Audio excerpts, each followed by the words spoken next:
Montana Territory. 1879, the wind carried dust and trouble through the town of Red Bluff the day Selah Price was sold. The sun had barely cleared the horizon when the wagon rolled in, wheels squeaking like a dying thing.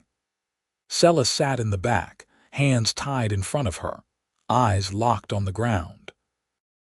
Her dress was once blue, now dulled by sweat and weeks of travel.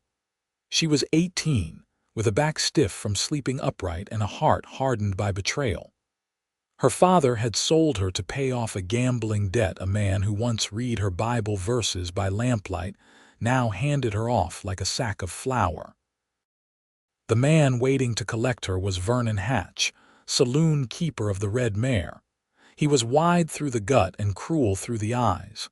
His teeth showed when he smiled, yellow and spaced wrong. "She'll do," he said, tossing a coin pouch to the wagon driver. "She got all her teeth. She sings real pretty too," the driver said, laughing. Vernon grabbed her arm. "She will not need to sing." Selah did not flinch. She had flinched weeks ago, cried and begged and prayed. That part of her was gone. All that remained was the way she stared straight ahead, like a horse about to be broken. The saloon doors creaked as he dragged her inside. The air was thick with whiskey and sweat, full of men who'd stopped caring about right and wrong. Vernon shoved her behind the bar and pointed to where she would sleep, a cot behind the kitchen, next to the rat traps. "You belong to me now," he said, voice low. "You smile when I tell you, you pour drinks when I say, you leave if I say you can, which I will not." Selah said nothing. She only looked at the back door, one hinge broken, a slant of light creeping in. That same morning, just beyond the edge of Red Bluff, a cowboy named Holt Finley rode alone. He was 25, tall in the saddle, with a scar down his left forearm from a Comanche raid 6 winters ago. His hair was dark, and his eyes were the color of old iron. He had not planned to pass through Red Bluff, but his horse, a chestnut gelding named Bramble, had thrown a shoe. He dismounted outside the blacksmith shop, slapped the dust from his hat, and nodded to the smith. "Need a shoe?" "Front left." "You got coin?" Holt reached into his saddlebag and pulled out a small canvas pouch. "Enough." As Bramble was being tended to, Holt wandered toward the saloon. He had not seen Selah in years, not since they were 15, but he still remembered the way she used to race him barefoot through the creek beds, her laughter sharp and bright as river glass. He stepped inside the Red Mare, eyes adjusting to the dim light. The piano was silent. The air hung heavy. Then he saw her. She was behind the bar, pouring drinks for a man who leered too long. She moved like someone who was not allowed to stop moving. Her face was thinner, her hands rougher, but it was her. "Selah." Holt's breath caught in his chest. He crossed to the bar. "Selah," she froze. The bottle slipped in her grip and clattered onto the counter. Her eyes lifted, and for the first time in 3 years they met his. "Holt," she whispered, so low he almost missed it. "What are you doing here?" he asked. Vernon appeared beside her before she could answer. "You know her." Holt's jaw tightened. "We were children together back in Stillwater." "She ain't in Stillwater anymore," Vernon said. "This girl's mine, bought and paid for." Selah's face went white, then red. She turned away. Holt stared at Vernon.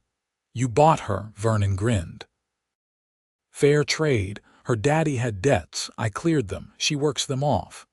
Holt glanced at Selah, who would not meet his eyes. "She wants to leave," Holt said. "That's so." Vernon tapped a hand against the bar. "You got $10,000 because that's what she's worth to me." Holt stepped back. He did not have $10,000. He had a horse, a rifle, and a name that did not carry much weight. Selah vanished through the kitchen door, and Holt left the saloon without another word. But he did not leave town. He found a room above the mercantile, and that night he lay awake staring at the ceiling. He remembered her 8th birthday when he gave her a pinewood horse he carved himself. He remembered the way she cried when his family moved away. He remembered thinking one day he would come back and she would still be waiting. She had not waited. Life had not given her the choice, but he had come back, and she was still there. That had to mean something. The next morning, he stood outside the saloon before the sun rose. He waited until one of the kitchen boys stepped out to dump a pail of scraps. Holt caught the boy by the arm. "Tell her I want to talk, at the livery." 1 hour. The boy nodded and ran. An hour later, Selah stepped into the livery yard wrapped in a shawl. Her hair was tied back and there was a bruise on her wrist. "You should not be here," she said. "You came." She looked away. "Only because I wanted to see if you are real." "I am." "Holt, you cannot help me." "I can try." "No," she said. "He has papers. He bought me." "I do not care about papers. I care about you." Her eyes filled, but she blinked it away. "You do not know what this place does to someone. I know what you were before it, and I know who you still are now." She stepped back, heart racing. "You do not have anything." He said 10,000. "I have one thing," Holt said. "A horse and a promise." She frowned. "What promise?" "I will not leave without you." Selah stared at him. Her lips parted, but no words came. "I will come back tonight," he said. "Be ready." "You will get yourself killed." "Maybe," he said. "But not before I get you out." That night, Red Bluff was quiet under a blanket of stars. Holt stood in the alley behind the saloon, bramble saddled and waiting. Selah slipped out the back door, skirts gathered, hair down. She paused at the edge of shadow. "I am scared." "I know," Holt said, "but you do not have to be alone anymore." She ran to him and he lifted her onto the horse. Then he climbed up behind her, took the reins, and rode hard into the dark. By the time Vernon realized she was gone, they were already 2 miles out. By morning, they were across the river and heading east, and for the first time in a long time, Selah Price could breathe. They stopped at first light, too far east for Vernon Hatch to follow without leaving behind his saloon and its debts. A grove of cottonwoods bent gently over a shallow creek, still carrying snowmelt from the mountains. Holt helped Selah down, and she stumbled a little, her legs not used to riding so long. He steadied her with both hands at her waist, but neither of them spoke until the silence felt like breath between them.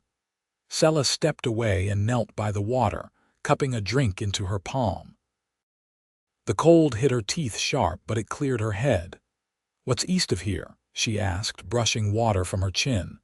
60 miles, there's a town called Larkspur, small, farming country mostly." She stood. "And after that?" Holt pulled a piece of jerky from his saddlebags and handed it to her. "Depends what you want." "I don't know that I've ever been asked that." "Then think on it. We've got miles ahead." They rode slow that day, following narrow trails that curved through sagebrush and rock. Holt kept Bramble to a walk, letting Selah rest easy against the sway. She said little, but he noticed the way she watched the land like she hadn't seen it in years, really seen it. Every hawk overhead, every coyote track in the dirt, she took in with quiet hunger.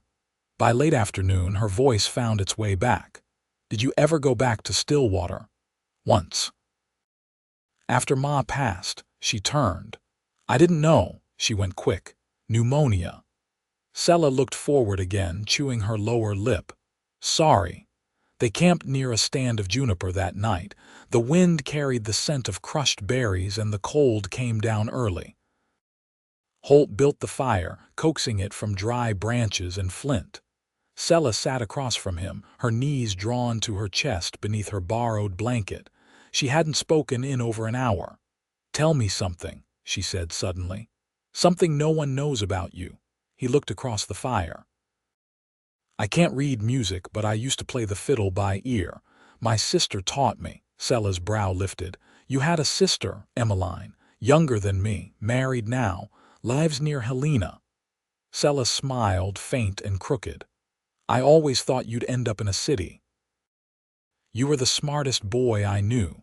Didn't take me far. It brought you here."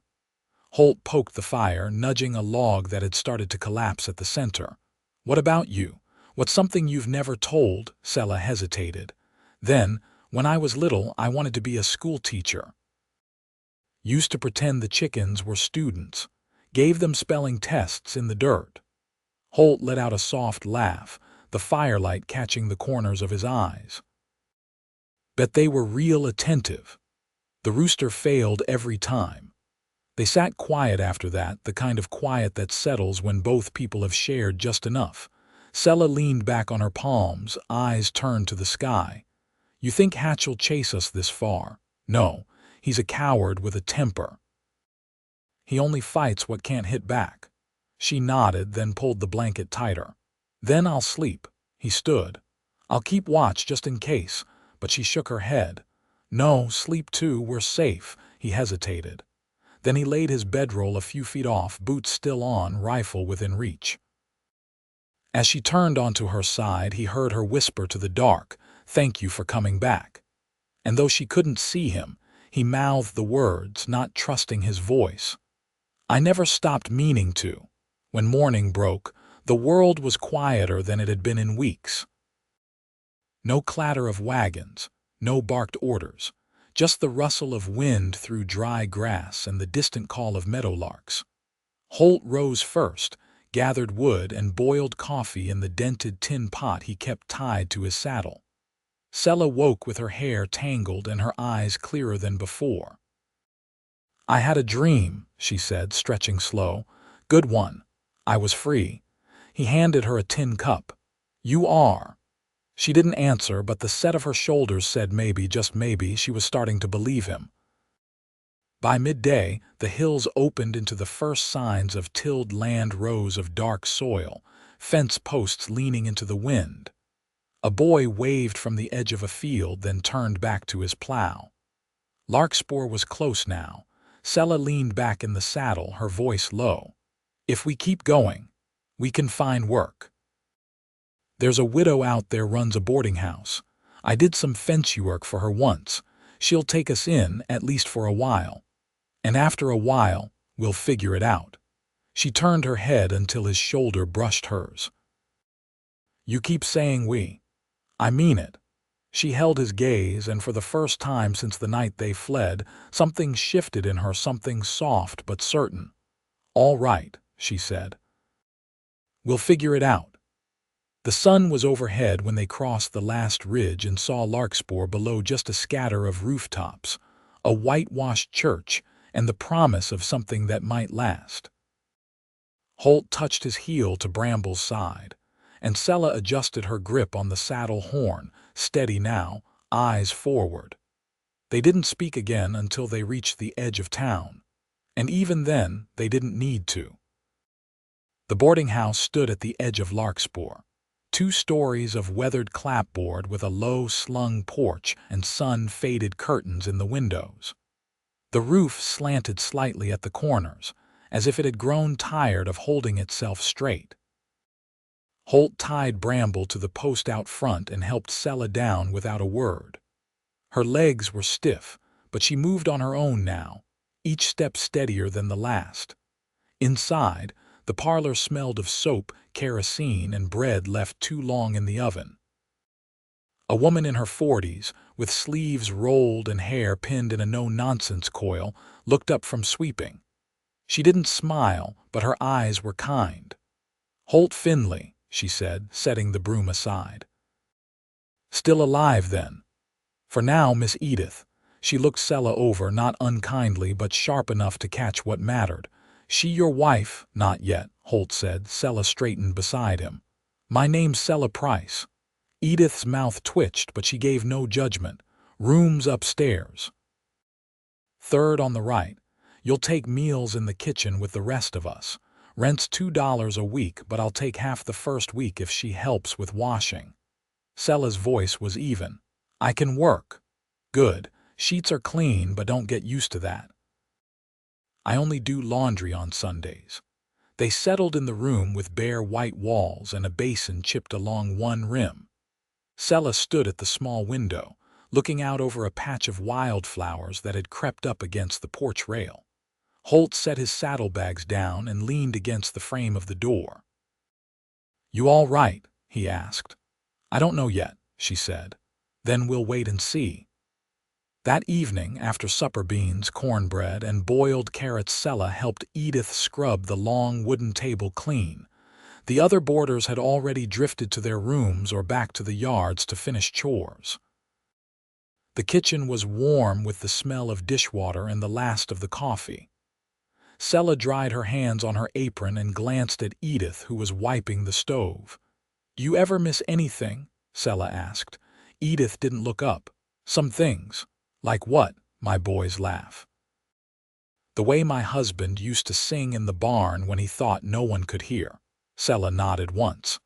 "I didn't think people here remembered things." Edith looked at her then, long and measured. "Everything here's built on remembering. That's how we survive." Selah didn't reply, but something softened in her face. Later, in the still of their room, Holt sat in the only chair, boots off, one leg stretched out and the other bent at the knee. Selah sat cross-legged on the bed, combing tangles from her hair with her fingers. "I thought about running," she said, voice low. "That first night before you came, he didn't move. What stopped you?" "There was nowhere to go that didn't lead back to him." "You've got somewhere now." She looked at him. "Do you think that's enough?" "I think it's a start." She drew her knees to her chest. "I don't know how to be with someone who's good to me." "You don't have to know, you just have to let me try." The lamp flickered in its glass, casting long shadows up the walls. Selah stood and walked to him, barefoot on the worn rug. She reached for his hand and held it between both of hers. "I don't want to be afraid of everything." "You don't have to be." She rested her forehead briefly against his. "Not even of you." He closed his eyes. "Especially not of me." They slept that night without touching. Just the sound of both their breathing in the dark, a rhythm that settled deeper with each hour. By the end of the week, Selah had learned where the washboard bit worst into her knuckles and how to coax a fire from damp wood. She'd memorized the creak of the back stairs and the way Holt's laugh sounded when he forgot to guard it. He'd taken up odd jobs mending a wagon axle, hauling sacks of grain to the mill, and brought back what he earned wrapped in folded paper. One morning, as Selah swept the porch, a man in a dusty coat passed by and tipped his hat. He slowed, then turned back. Holt stepped through the doorway before the man reached the steps. "Looking for something?" Holt asked, not loud. The man squinted. "Just passing through. Thought I recognized someone. Guess I was wrong." He turned and walked on. Selah's hand was tight around the broom handle. "Was he from Red Bluff?" she asked. "No," Holt said. "But words traveled. We'll keep watch." Selah didn't reply, but she didn't go back inside either. She finished sweeping the porch, then stood there, looking out across the dirt road and the hills beyond it. Her shoulders rose and fell in a slow breath, and when she turned, Holt was still there, waiting. "I want to stay," she said. "Not just here, with you." He stepped closer, voice steady. "You sure?" "Yes, I don't want to belong to anything but what we build." He touched her cheek like asking permission. She leaned into it. "Then we're home," he said, and from that day on they were. The air was thick with summer heat, the kind that settled into the bones of the town and slowed everything down to a hush. Larkspur leaned into the season like an old dog into sleep, fields stretching wide with wheat and flax, and the sound of saws rasping at the mill well past sundown. Holt came home with sweat on his collar and dust in the crease of his shirt, but Selah met him at the door with a basin of cool water. He didn't ask for it. She just handed him the cloth, and he pressed it to the back of his neck with a sigh that said more than a dozen thanks. "I took in sewing from Mrs. Greeley today," she said, folding a length of muslin across her lap. "She needs 4 new dresses for her girls before the harvest gathering." He leaned back in the chair across from her, one boot held loosely in his hand. "That'll keep you busy." "Busy's good," she said. "I don't mind it when my hands are doing something." He nodded, then tilted his head slightly. You ever think about teaching again? Selah's needle paused mid-stitch. Didn't think I'd earned the right to. There's a schoolhouse here. One teacher, but she's near ready to have her third child. Edith says she's looking for someone to help come fall. Selah looked down at the fabric, her fingers brushing out a crease. Do you think they'd trust me? I think they already do. You just haven't seen it yet. She didn't answer right away, but when she did, her voice was softer than he'd heard it in days. Maybe I'll speak to her. Just ask. The next morning, Selah walked with Edith to the edge of the churchyard, where the schoolhouse stood with its crooked bell and whitewashed door. She came back with a faint flush in her cheeks and a folded note tucked into her apron pocket. Holt didn't press her for details. He just poured her a tin cup of coffee and passed her the heel of the bread he'd saved from breakfast. I'll start 2 mornings a week, she said without looking up. Reading practice with the little ones. He didn't say anything, just reached over, brushed a crumb from her chin, and let his hand rest there a second longer than necessary. That night, thunder rolled out of the west, low and slow, like a wagon coming over a rise. Rain followed in a hard curtain, drumming on the roof until the boards groaned. They lay on their backs in the dark, the covers drawn up to their waists, the window cracked just enough to let in the scent of wet earth. I used to pray for storms like this, Selah said. Why? They drowned out the shouting, and I could pretend the world was bigger than our house. He turned toward her. It is. She looked at him, eyes unreadable in the dim. Then show me. He reached for her, careful and sure, and she came willingly into the crook of his arm, no urgency. No rush. Just skin against skin, breath shared, the slow undoing of fear. By morning the storm had passed. The streets were puddled and the fields glistened like glass. Holt rose early, saddled Bramble, and left a note on the table for Selah. He didn't say where he was going, only that he'd be back before dusk. He returned with a wooden crate strapped to the back of the saddle and a quiet look on his face. She met him outside, wiping her hands on her apron. What is it? He pulled the lid free and lifted out a fiddle worn smooth at the neck, strings newly tightened. Found it at the trading post. Man said it had been sitting there near a year. She stared at it, then at him. I don't know how to play. You don't have to. I do. She blinked once, then stepped aside. Come in. Play something. That night she sat cross-legged on the floor while he tuned the strings, his fingers sure and gentle. The first notes wavered, thin as thread, but then the melody took hold. Something old and lilting, a tune from before either of them had known loss. She watched his face, the way his gaze fixed on the air just above her head, like he was seeing a place he hadn't been back to in years. When the last note drifted into silence, she folded her arms on the table and rested her chin there. You always surprise me. Good or bad? Good, she said. Always good. He set the fiddle back into its case and crossed the room. She stood as he reached her, and he didn't ask before he kissed her. She didn't need him to. They didn't speak again that night. They didn't need to. A week later, Selah walked into the schoolhouse with a book under one arm and a basket of chalk and slates in the other. The children stared at her, quiet but curious, and she smiled, not wide, not for show, but enough to let them know she meant to stay. After the lesson, she sat on the steps and watched the wind move through the grass. Holt came to meet her, his sleeves rolled and his hat in his hands. They listened to you, he said. She nodded. I think I do too. He offered her his hand and she took it.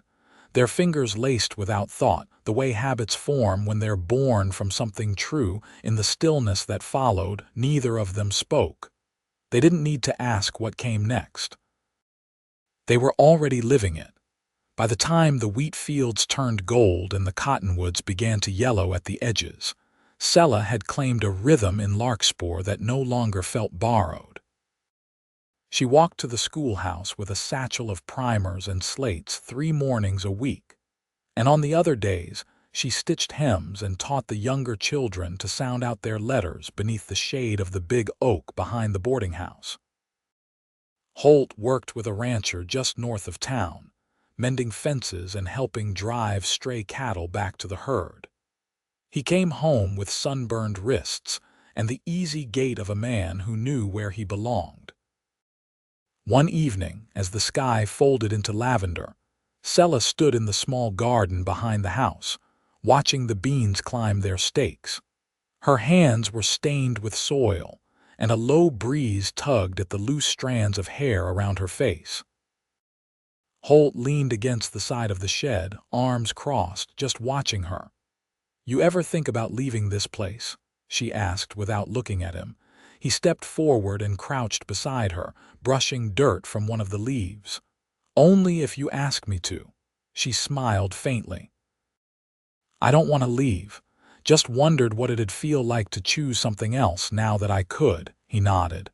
"Feels different, doesn't it? Choosing." She dug her fingers into the soft earth. "It makes everything feel sharper. Like I've got nerves again." Later that night, they sat on the porch in silence, the stars thick above them. A barn owl called from somewhere beyond the ridge. Selah rested her head against Holt's shoulder, and he shifted only enough to let her settle more fully. "I wrote to Emmeline," he said after a while. "Told her about you, about us." Selah turned her head slightly. "Will she write back?" She already did. "Said she wants to meet you. Invited us for Christmas." "I've never had a Christmas that didn't feel like something to survive." He reached for her hand. "Then let's give you one worth remembering." The following weeks passed in the hush of late autumn. The children brought her dried bouquets and marbles they'd found near the creek. Edith let her use the back room to sew new curtains for the schoolhouse, and Holt carved her a wooden box to keep her chalk and papers. She tucked a pressed daisy inside it, without saying why. One Sunday, Holt came in from the barn with dirt on his boots and a folded oilskin bundle under his arm. "I've been saving," he said, setting it on the table. Selah looked up from darning a sock. "For what?" He unwrapped it to reveal a narrow silver band, polished but simple. "I want to marry you." She stared at it, then at him. "I don't need a preacher or a paper to know you're mine," he added, "but I want to do this right if you want it too." She stood slowly, walked to him, and took his hand. "I never thought I'd be asked," she said, "but yes. I want that." They were married in the field behind the boarding house. Edith stitched Selah's dress from linen scraps and pinned a sprig of dried lavender at the collar.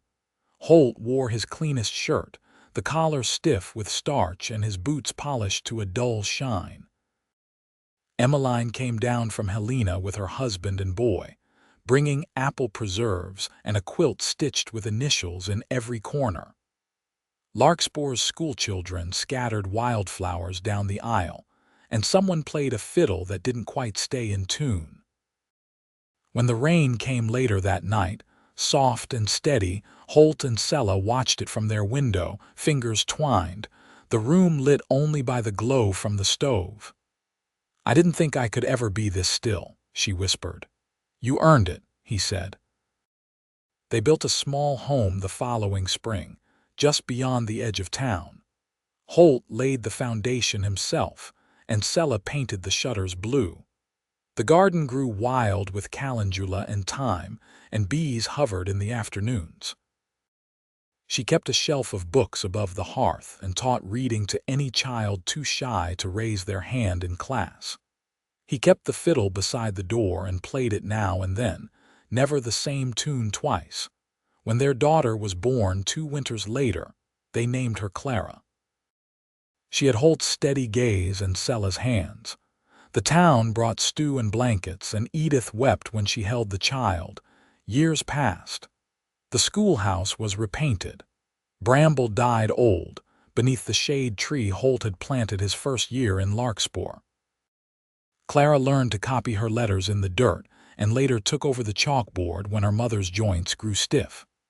Selah's hair silvered, and Holt built her a bench beneath the cottonwoods where they'd first stopped to rest. One evening, as the last light bled across the hills, Selah stood at the edge of their porch, Clara's laughter echoing from the creek. Holt joined her, his hand finding hers without needing to look. She leaned into him, warm despite the wind. "This is the life I never let myself dream about," she said. He kissed the top of her head. "It's the life we made." And it was. Quiet, honest, and full. A life built not from what had been taken, but from what they'd chosen to grow together. A life that held. A life that lasted.